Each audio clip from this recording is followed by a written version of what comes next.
Ouais, tu peux y aller. Bonsoir à tous. Je suis émue et très heureuse de vous savoir aussi nombreux ce soir connectés avec nous.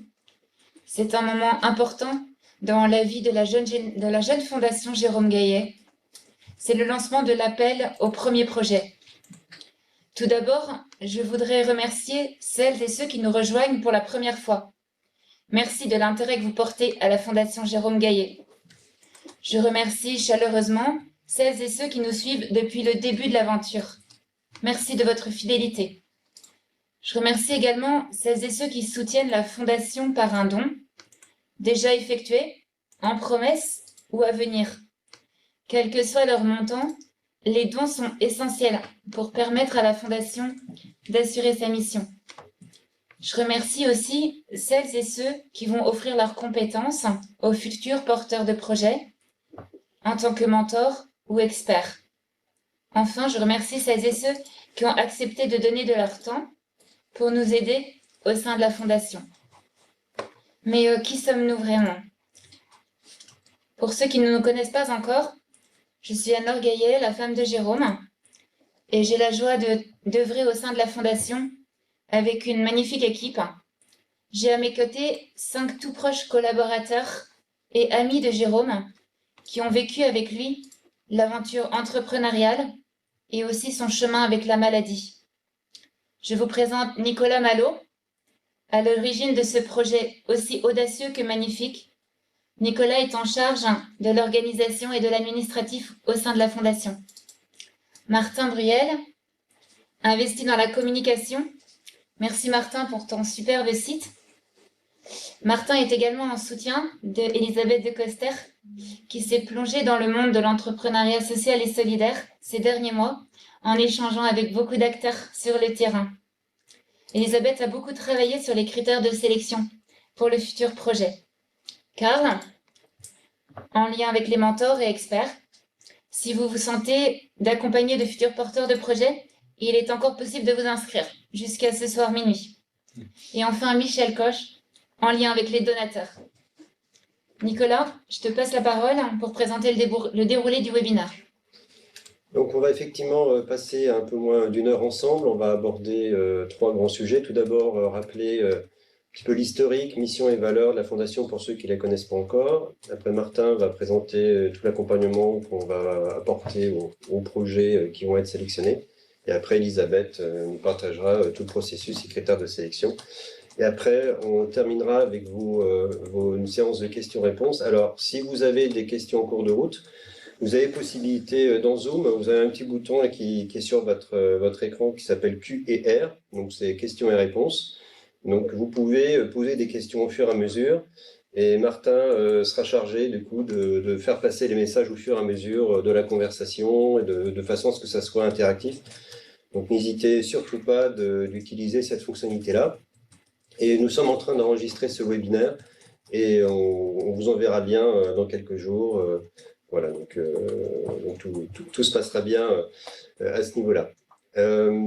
Alors, on va commencer tout de suite par la première partie, qui était donc de rappeler les valeurs et l'historique de la Fondation. Donc, c'est un projet que nous avons démarré en septembre dernier, après la disparition de Jérôme, où qu'on en a parlé ensemble, ça nous semblait une évidence de pouvoir continuer l'action positive de Jérôme et d'une autre façon. Donc, on s'est tous fédérés très rapidement sur ce projet-là. On l'a lancé officiellement 2 mois après, pendant le Connected Day, événement qui avait été inventé et conçu par Jérôme il y a plusieurs années. Et en janvier, donc, on a eu une très belle rencontre avec la Fondation Entreprendre, parce que dès le début du projet, on souhaitait être fondation abritée.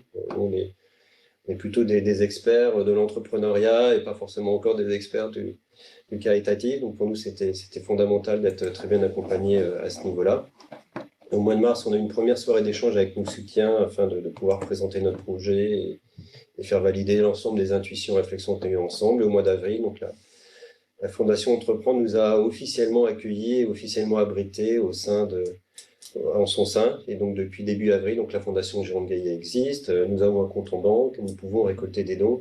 Et voilà, on n'a pas lancé la Fondation au meilleur moment. L'actualité était quand même assez lourde à l'époque d'un point de vue sanitaire, mais malgré ce contexte très très compliqué, On a eu déjà des belles récoltes de fonds, donc on est vraiment très touché par tous les dons, tous les messages de soutien qui sont déjà là pour la fondation. Et puis ça y est, voilà, on est arrivé 9 mois après le démarrage de notre aventure à cet appel à projet que Elisabeth va nous présenter dans quelques instants.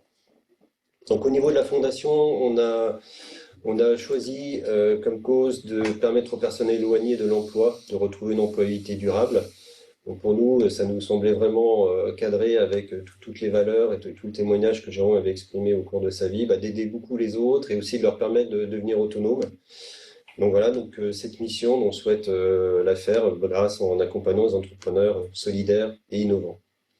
Donc du coup, notre métier, c'est vraiment d'accompagner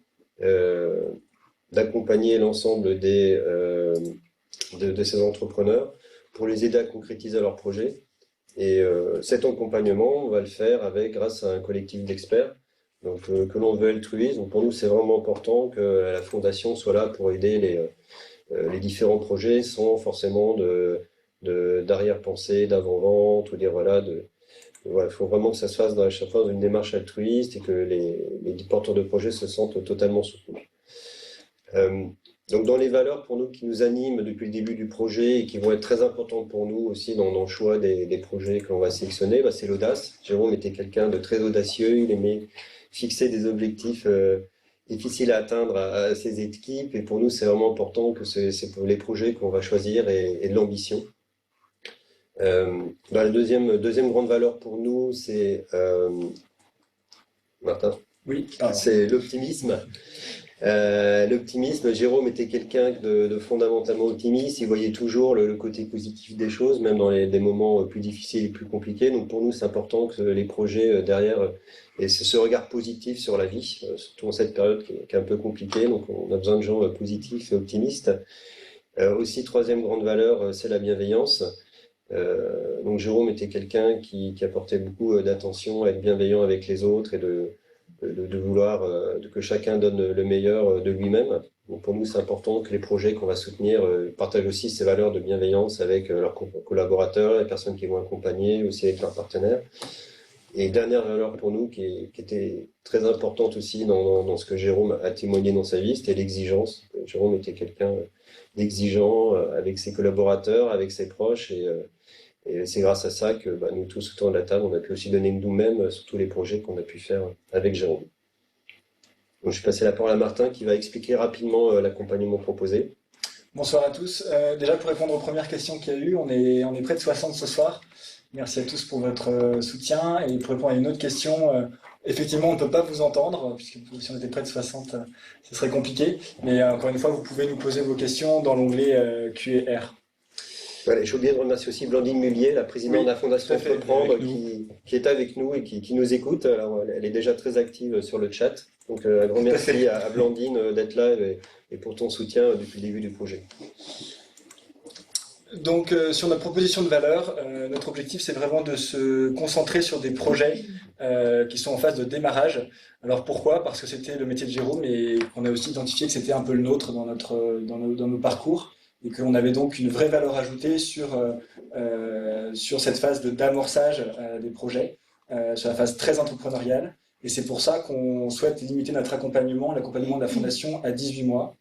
Donc il y a 4 volets dans cet accompagnement. Il y a tout d'abord un mentoring personnalisé, je vais donner plus de détails, un accès à un collectif d'experts altruistes, comme le dit Nicolas, on insiste tout particulièrement sur le critère d'altruisme, et une visibilité auprès du réseau de dirigeants ou du réseau de la Fondation qui était pour beaucoup celui de Jérôme, et enfin une aide financière qu'on détaillera un peu plus tard dans la présentation avec Elisabeth. Sur le mentoring personnalisé, donc on va donner accès aux lauréats à un binôme de 2 mentors qui auront de préférence une expérience dans l'entrepreneuriat. Donc ces mentors sont en cours de sélection. Il y a une phase de candidature qui est ouverte depuis plusieurs semaines et qui va se clôturer ce soir à minuit, comme nous l'a rappelé Anne-Laure. L'objectif de ces mentors, c'est d'apporter un conseil bienveillant et de permettre en fait de limiter les effets de solitude, de doute et des questionnements qui sont inhérents à la vie de l'entrepreneur. Et donc ça se fera par des rencontres mensuelles avec le porteur de projet, sachant qu'il y aura évidemment un relais qui se fera entre les 2 mentors. Si l'un des 2 venait être en indisponibilité, c'est vraiment l'objectif d'avoir un duo. Le collectif d'experts, donc c'est un collectif auquel les lauréats vont avoir accès à travers les mentors qui vont s'occuper de faire la mise en relation. L'objectif de ces experts, c'est d'apporter le bon conseil, le bon contact et le bon coup de pouce au bon moment, et dans des compétences très variées qui vont du marketing au digital, aux ressources humaines, au juridique, vraiment selon les besoins du moment du lauréat. Et ce sera aussi au mentor d'identifier ses besoins avec le lauréat et de mettre en relation avec les bonnes personnes. Donc là aussi, on a une phase de candidature qui a été ouverte depuis fin mai et qui est toujours en cours jusque ce soir à minuit. Et on a déjà reçu de très nombreuses candidatures, dont certains sont là ce soir. Je passe la parole à Elisabeth qui va nous présenter l'intérêt de ce soir, qui sont les critères de sélection. Super, merci Martin. Alors, vous l'avez compris, on est très heureux de lancer ce soir notre premier appel à projet. Cet appel à projet, donc on l'a construit avec un certain nombre de critères de sélection qu'on a définis tous ensemble et qu'on va vous présenter. On vous le présente ce soir et les porteurs de projet auront un mois pour candidater et pour remplir un dossier en ligne s'ils souhaitent donc se faire accompagner par la Fondation Jérôme Gaillet avec ce dont vous a parlé Martin, c'est-à-dire du mentoring et un accompagnement pendant 18 mois. Voilà. Ce dépôt de candidature est gratuit et confidentiel. Confidentiel, c'est-à-dire qu'il sera communiqué aux membres du comité de sélection uniquement, et donc voilà, il ne sera pas publié par ailleurs. Les porteurs de projet, ça va de soi, mais ça nous semblait important de vous le rappeler, seront sélectionnés sans critères évidemment de distinction, ni d'âge, ni de formation, ni de carrière, ni quelque autre critère. En revanche, le comité de sélection accordera une attention vraiment particulière à la personnalité des porteurs de projet, du ou des porteurs de projet qui seront peut-être associés ou peut-être seuls. Vous l'avez compris, dans les valeurs de la Fondation, l'audace, l'optimisme, la bienveillance, l'exigence dont vous a parlé Nicolas à l'instant, sont vraiment importants pour nous, et donc on va vraiment accorder une importance particulière aux hommes. Et donc à leurs valeurs, à leur carrière et aux talents qu'on va pouvoir déceler dans ces porteurs de projets. On vous l'a déjà dit, on va aussi se focuser sur des projets en cours de lancement.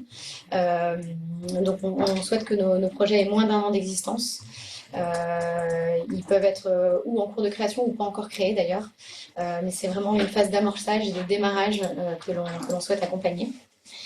On a envie également d'accompagner des projets qui soient entrepreneuriales, c'est-à-dire qu'ils aient un business model viable, alors viable à moyen terme, hein, ça peut aller jusqu'à 5 ans. L'idée c'est qu'ils soient capables à moyen terme d'être autofinancés par leurs propres revenus commerciaux. Et pas uniquement par des dons d'autres fondations, d'associations ou de subventions publiques. On va également attacher une importance à ce que le projet ait un double objectif. Un objectif marché, donc qu'il ait l'ambition de mettre sur le marché un produit ou un service qui réponde à un besoin. Et par ailleurs, un objectif solidaire, évidemment, et que ces deux objectifs soient conjoints et soient aussi importants l'un que l'autre pour permettre de remettre ou de donner du travail à des personnes éloignées de l'emploi. Et on a envie que cette employabilité soit durable. Voilà.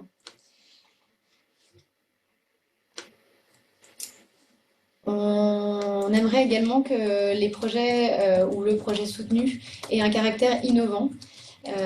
C'était une valeur importante de Jérôme également, et donc on avait envie de la faire porter dans nos critères de sélection.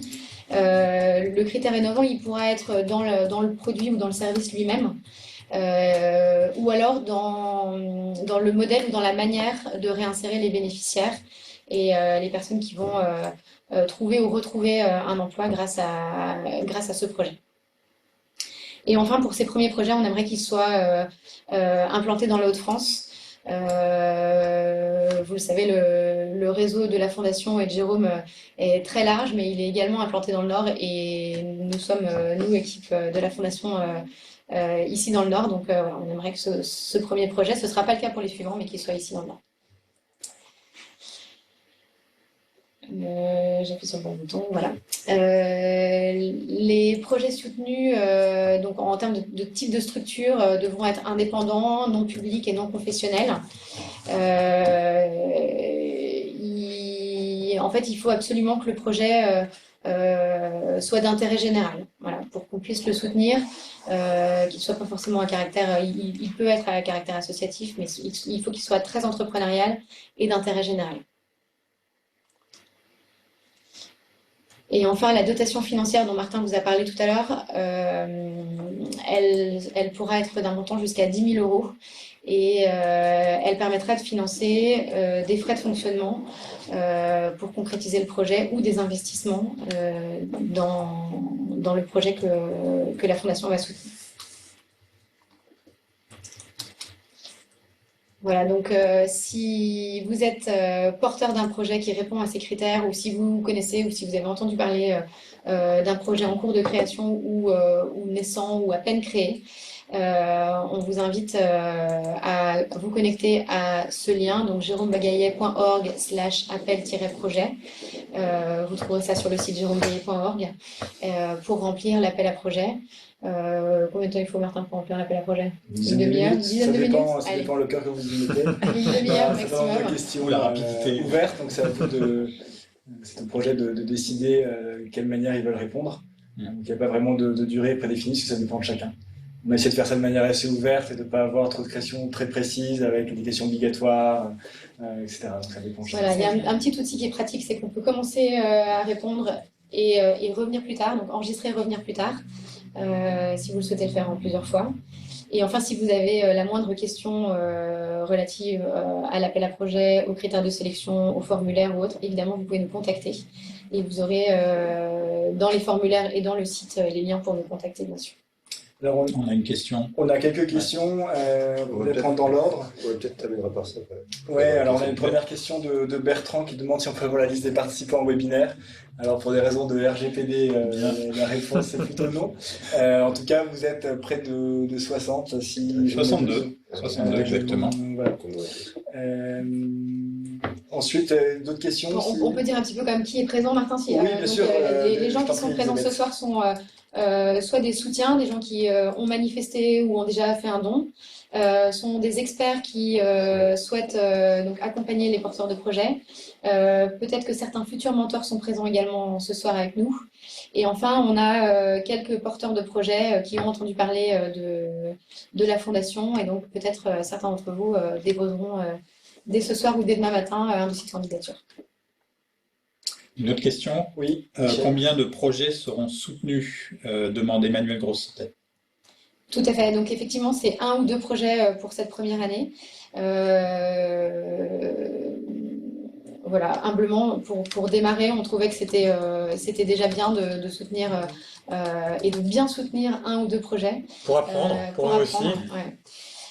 Et ce qui ne nous empêchera pas de soutenir peut-être 5 ou 10 projets dans les prochaines années quand on sera devenus des experts. On a une autre question. Non, pas de Non, Je sais les projets en cours de refondation. Ouais. Ah oui. Oui, les projets en cours de refondation seront-ils examinés? Bonne question, question piège. Eh bien, on vous remercie d'avoir posé la question. Et on tâchera d'y répondre Voilà. plus rapidement. C'est un point qu'on n'avait pas envisagé initialement, puisqu'on voulait plutôt soutenir des projets en phase de démarrage. Après, rien ne vous empêche de déposer un projet et on l'examinera jusqu'au 4 juillet, date des dépôts, et on peut regarder. En fait, on ne souhaitait pas intervenir sur des projets qui étaient en phase d'accélération. Après la refondation, si elle peut s'assimiler à un redémarrage quelque part, il peut y avoir, je pense, une forme de tolérance, et ça reste à voir par rapport à la qualité du dossier. Question de Marie-Lise. Qui compose le comité de sélection? Alors, le comité de sélection, enfin, vous pouvez peut-être répondre. Oui, très bien parti. J'étais partie. Le comité de sélection sera composé donc de membres ce que nous appelons le comité de pilotage, c'est-à-dire nous 6, plus des bénévoles qui ont souhaité nous accompagner. Donc vous aurez la liste très prochainement. C'est des bénévoles qu'on est en train de recruter, on va dire. Donc voilà, qui vont rejoindre également ce comité de sélection. Mais grosso modo, ce sera une dizaine de personnes maximum. On a d'autres questions. Si nous avons un projet en Loire-Atlantique, nous ne pouvons pas déposer de projet, si j'ai bien compris. Alors, la raison, c'est que vous pouvez le déposer. En revanche, comme Elisabeth a précisé, on met la priorité sur les Hauts-de-France pour l'instant, tout simplement pour des raisons de proximité géographique, ce qui fait vraiment sens avec le contexte actuel. Voilà, aussi parce que notre réseau est principalement un réseau d'experts et de duos. Et on peut préciser qu'à l'avenir, on a l'intention d'étendre géographiquement largement. Mais pour une première année, voilà, il faut qu'on rôde nos process, notre organisation, voilà, Et qui plus est, en fait, pour des raisons très pratiques liées à notre réseau, étant originaire donc des Hauts-de-France pour la Fondation Jérôme Gaillet, nous avons actuellement essentiellement des mentors et des experts qui sont aussi basés dans les Hauts-de-France. Et donc, comme on souhaite avoir un accompagnement de proximité et encore plus pour le premier projet, pour permettre à tout le monde de bien se roder, que ce soit pour les porteurs de projets, pour les mentors, pour les experts et pour la fondation, on estime que cette proximité est nécessaire pour faire le bon accompagnement. Et ce premier projet est très crucial, je pense, pour toutes les parties prenantes du projet. Oui, Michel. Non, Toujours dans la même veine, on a une question. Est-ce que la création d'une antenne dans les Hauts-de-France d'un projet existant entre dans les critères? Alors, c'est pareil, c'est une très bonne question. Disons que nous, ce qu'on va regarder, comme l'a dit Karl tout à l'heure, c'est la dimension entrepreneuriale du projet.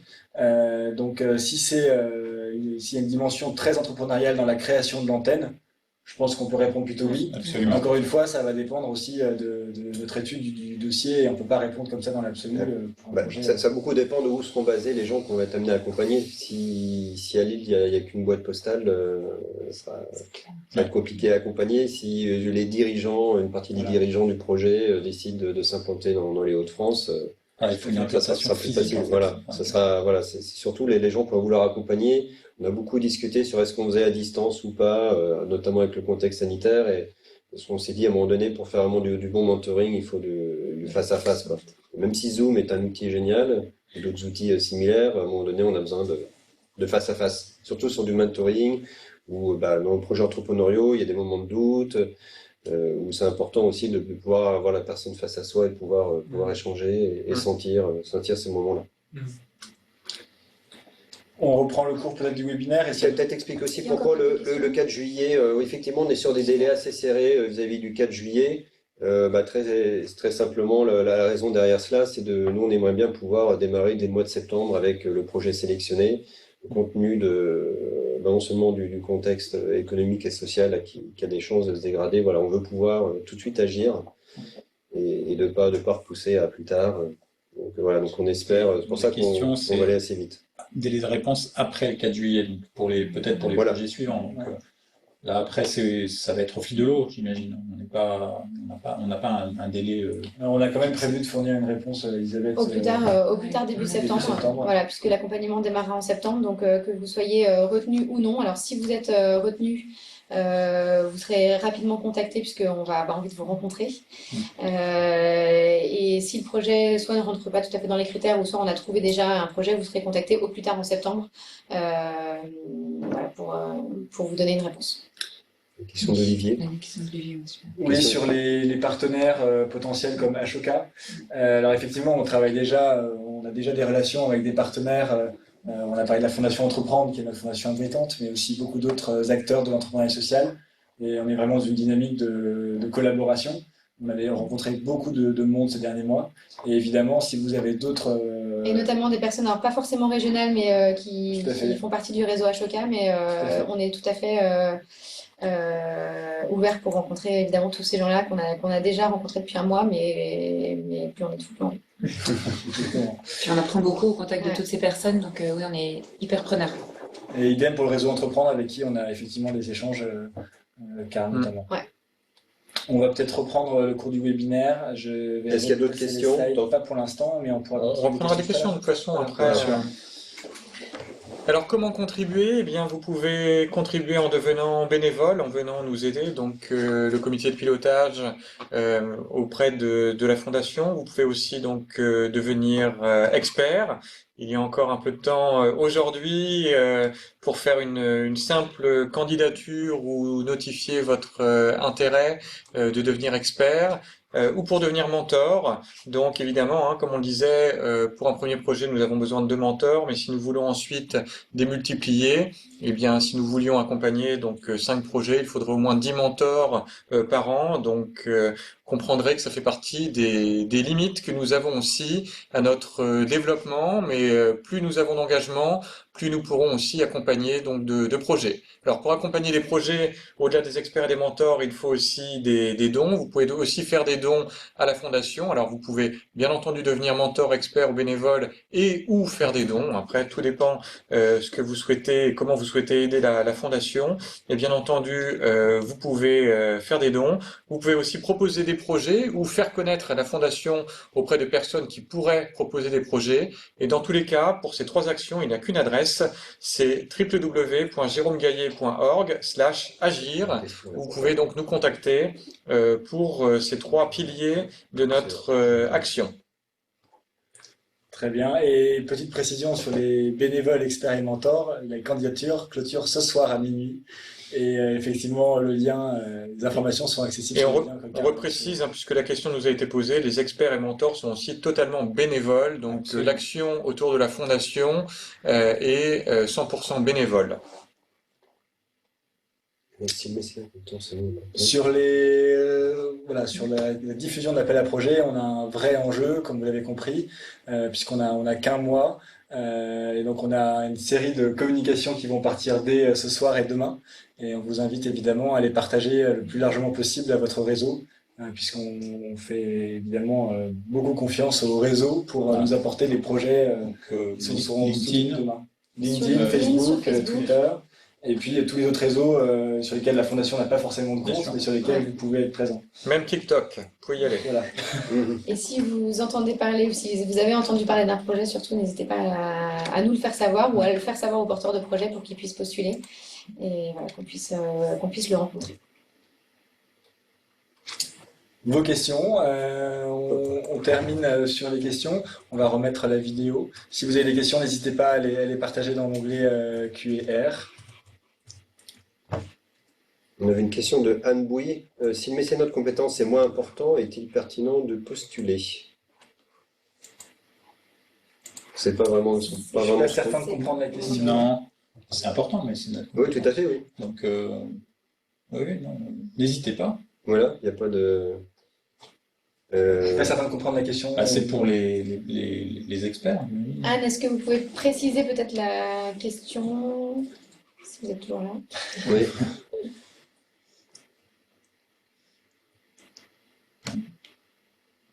D'autres questions? En tout cas, le volet accompagnement de la Fondation est au moins aussi important que le volet financier. Vous l'avez compris, c'est pour ça qu'on met l'accent sur le duo de mentors et sur les experts. Donc c'est un élément très important. Je crois qu'Anne nous précise sa question. Le mentoring est moins nécessaire pour le projet. Non, il n'est pas moins nécessaire, c'est quelque part le volet le plus important de l'accompagnement de la Fondation, puisque l'accompagnement, le mentoring va aussi déterminer l'accompagnement financier. Bon moment, le bon coup de pouce au bon moment, comme on l'a dit tout à l'heure. Le mentor est vraiment le lien fort entre le projet, la fondation et le collectif d'experts. Donc le mentoring est très crucial, mais évidemment le mentor n'a pas forcément toutes les compétences disponibles sur tous les sujets, et donc il devra s'appuyer sur des experts qui sont tout aussi importants le moment venu pour faire en sorte que le projet puisse avancer. Donc j'insiste, les experts, les mentors sont aussi importants, il n'y a pas de hiérarchie entre un mentor et un expert, et il n'y a pas non plus des dons qui sont plus importants que le mentoring ou l'expertise. Chacun contribue comme il le souhaite et comme il le peut auprès de la Fondation, et toutes les contributions sont les bienvenues. Et on peut être expert et donateur. Aussi.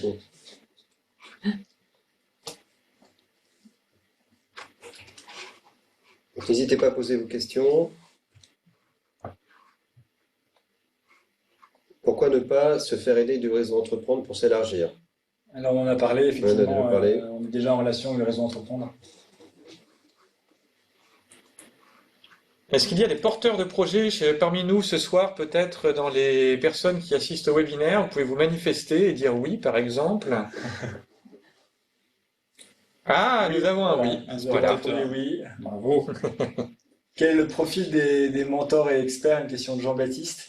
Eh bien, ce sont des... Karl, peut-être que tu peux répondre à la question, puisque c'est toi qui t'occupes de leur recrutement. Alors, les profils sont très variés. Bien évidemment, nous avons des entrepreneurs qui auront donc des qualités nécessaires justement pour aiguiller nos projets. Donc, nous avons des mentors qui seront des personnes chevronnées de l'entrepreneuriat. Bien entendu, on souhaite aussi de la diversité dans les accompagnements et j'espère que nous aurons pour nos projets de la diversité avec des hommes et des femmes qui accompagneront, pas uniquement des hommes, et si possible à chaque fois un binôme homme-femme peut-être. Donc voilà, et idem pour les experts, on va avoir des compétences très variées. Alors évidemment, avec un environnement qui est très business, dans nos contacts à nous, il y a forcément des experts aussi qui viennent peut-être de profils plus business, mais on cherche aussi, bien entendu, des experts qui ont des compétences sociales. C'est important aussi pour soutenir nos projets qui ont pu être pour certains déjà entrepreneurs dans des domaines sociaux. Donc on est encore très ouvert pour avoir d'autres experts qui apportent des compétences que nous n'avons pas forcément encore réussi à réunir pour nos projets. Donc n'hésitez pas, on a encore besoin d'experts d'horizons divers et variés. Et bientôt, tu vas pouvoir recruter des experts et des mentors dans toute la France, Karl, puisqu'on a déjà un projet dans l'Ain, en Loire-Atlantique, un autre qui n'est pas dans le Schnorr. Oui. Donc voilà, donc vous l'avez compris, on l'a mis dans les critères de sélection. On souhaiterait que cette année, notre premier projet soit dans le Nord. Et vous n'êtes pas tous du Nord, visiblement, mais tant mieux, ça veut dire que l'année prochaine, on aura du boulot. On a d'autres questions. Connaissez-vous l'association Actionnelle qui a ses bureaux à la Filature? Pas moi. La Filature, oui, ce sont les bureaux de la Fondation Oui. Entreprendre qui nous abritent. Donc, la rencontre pourra se faire de manière assez simple. Mais On va demander à Blandine de nous mettre en nous relation. mettre en relation. Oui. Voilà. Mais, Blandine, Blandine nous en a déjà parlé. Voilà. D'accord. Est-ce qu'il y a d'autres questions? Profitez-en. Anne-Marie est présente. Bonjour Anne-Marie. Effectivement, on a discuté récemment au téléphone. Je suis porteur de projets basés dans le Nord, mais notre adresse de siège social est à Lyon. Alors, comme on l'a dit tout à l'heure, l'important c'est de créer une activité, d'être présent physiquement dans le Nord et de développer une activité dans le Nord. Je ne sais pas si ça répond à la question. Si tout se passe dans le Nord, ouais. Voilà. Bien sûr. Et Blandine accepte la mise en relation avec l'association. Parce que quand on a réfléchi à la mission de la Fondation, à l'époque, c'était en décembre dernier, on s'était dit, bah vraiment, surtout dans les Hauts-de-France, il y a une problématique de l'emploi et de l'employabilité durable suite à différentes crises qu'il peut y avoir dans le textile, les mines, etc. On se disait, voilà, l'employabilité durable, c'est vraiment un sujet pour nous qui semblait porteur à l'époque. On était en décembre dernier, bon, depuis, la situation, ça nous semble encore plus pertinent et voilà, de vraiment aider toutes les personnes qui sont situées dans les Hauts-de-France et qui ont besoin de repartir dans la vie et puis de pouvoir retourner dans le marché de l'emploi. Donc c'était vraiment ce qui nous a inspiré à l'époque. Et voilà, donc c'est pour ça que pour l'instant, effectivement, on est plutôt basé sur les Hauts-de-France. Après, si on peut diffuser ça dans le reste de la France, on sera content, mais plutôt en phase 2. Est-ce qu'il y a d'autres questions auxquelles on peut répondre? Visiblement non. Oui, Michel? Non, Non. Dans tous les cas, on reste à votre disposition. Donc, on vous a communiqué le lien qu'on va peut-être remettre dans le chat de l'appel à projet et des modalités de soutien, donc qui est www.jérômegaillet.org/agir. Donc le formulaire doit déjà être en ligne. En tout cas, s'il ne l'est pas, c'est une question de minutes.